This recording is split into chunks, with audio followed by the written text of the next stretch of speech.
Hello, everybody. Welcome to Team D's World. So for tonight, we have Not Norman, the Goldfish story by Kelly Bennett, illustrated by Noah Z. Jones.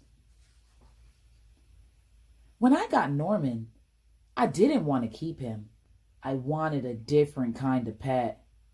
Not Norman. I wanted a pet who could run and catch, or one who could climb trees and chase strings, a soft, furry pet to sleep on my bed at night. Not Norman. All Norman does is swim around and around and around and around and around and around and around and around. This is it, Norman, I decided. I'm trading you for a good pet. Norman doesn't move. Not even a fin twitches. How can I trade him in like this? No one will want a sorry-looking fish in a gunky bowl.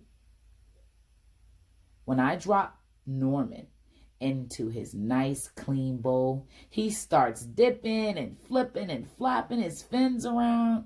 He looks so goofy, I have to laugh. Don't think that just because you made me laugh, I'm going to keep you, I tell him. Tomorrow, you're out of here. Norman blows a stream of bubbles. The next day, I take Norman to school with me. If I talk him up real good during show and tell, maybe someone will want him. On the way there, we see my friend Austin. Austin has a real cool dog and 7 puppies. Want to swap one of your puppies for Norman, I ask. Who's Norman? And Austin asks Austin. My goldfish, I say. By the time I rescue Norman, half of his water is gone. Oh. I'm sorry, I tell Norman when we get to school. I'm really sorry. He just stares at me all googly-eyed. Finally, it's my turn for show and tell. Just as I start to talk about Goldfish, Emily shouts, Jenny's gone. Who's let my snake loose?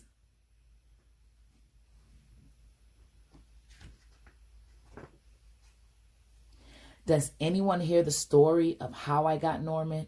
Does anyone even ask to hold his bowl? No. They're all jumping and screaming and chasing the snake. Not Norman. He's looking right at me. Thanks for listening, I tell him. That afternoon, we go to my music lesson. As soon as it's over, I'm taking Norman back to the pet store. I take out my tuba and begin to play. Boom, boom, boom, ba, boom, boom, boom, ba, boom, boom, bee, boom, boom. I glance over at Norman. He's swaying back and forth. He mouths. Look, Norman's singing, I say. Pay attention, snaps the maestro, and try to play the proper notes.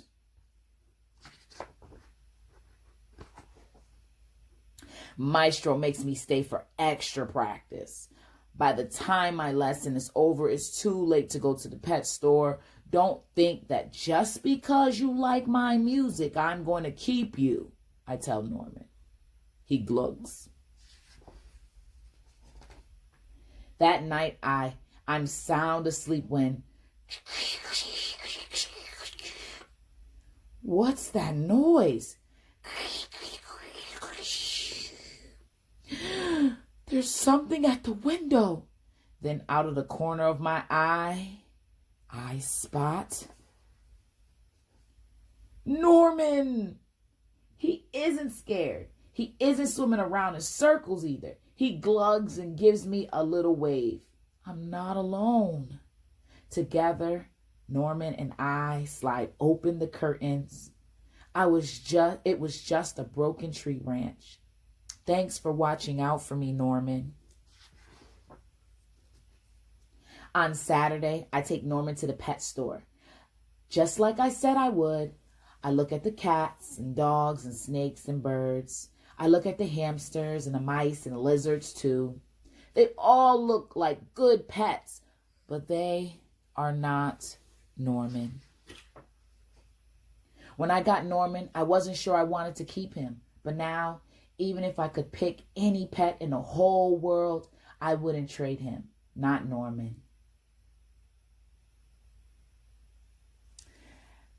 I hope you guys enjoyed this book and you have a beautiful night.